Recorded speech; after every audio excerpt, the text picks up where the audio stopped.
Kapag naniwala ka na okay ka, na sapat ka, hindi mo na hahanapin yung makakabuo sa'yo. Bakit nakakagawa tayo ng desisyon? Hindi naman inapprove ng Panginoon pero ginawa mo pa rin. Bakit? Consume ka masyado ng sarili mo. When you're too consumed by yourself, you will one day find yourself against God's agenda.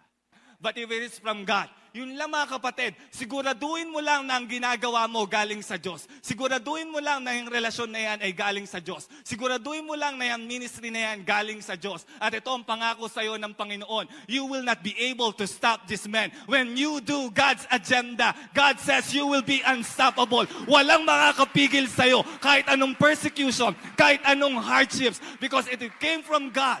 You will not be able to stop this man.